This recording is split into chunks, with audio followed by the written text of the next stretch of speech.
श्रावणातील पहिल्या सोमवारानिमित्त अकोल्यातील आराध्य दैवत श्री राजराजेश्वर महाराजांच्या दर्शनासाठी मध्यरात्रीपासूनच भाविकांची मांदियाळी पाहायला मिळाली। पहाटेपासून कावडधारी जलाभिषेकासाठी दाखल झाले आणि हर हर महादेवच्या जयघोषाने मंदिर परिसर दुमदुमून गेला।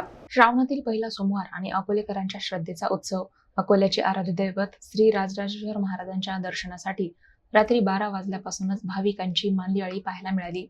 पहाटेपासून मंदिर परिसरात भाविकांची गर्दी वाढत गेली। श्रावण महिना सुरू होताच अकोलेकरांना श्री राजराजेश्वर महाराजांच्या दर्शनाची आणि जलाभिषेकाची विशेष ओढ लागते। त्यानुसार पहिल्या श्रावण सोमवारी भाविकांनी मोठ्या संख्येने मंदिरात दाखल होत मनोभावे दर्शन घेतले। कावडधारी शिवभक्तही पहाटेपासून खांद्यावर कावड घेऊन राजराजेश्वर महाराजांच्या जलाभिषेकासाठी मंदिराकडे दाखल झाले। पूर्णा नदीतून आणलेले पवित्र जल शिवलिंगावर अर्पण करण्यासाठी कावडधारींमध्ये मोठा उत्साह दिसून आला। मंदिर परिसरात भक्तांच्या गर्दीसोबतच हर हर महादेवचा अखंड जयघोष सुरू होता। शिवभक्तांच्या उत्साहामुळे संपूर्ण परिसर भक्तिमय वातावरणाने भारावून गेला। श्रावणातील पहिल्या सोमवारानिमित्त अकोलेकरांची श्रद्धा आणि भक्ती या निमित्ताने पुन्हा एकदा पाहायला मिळाली।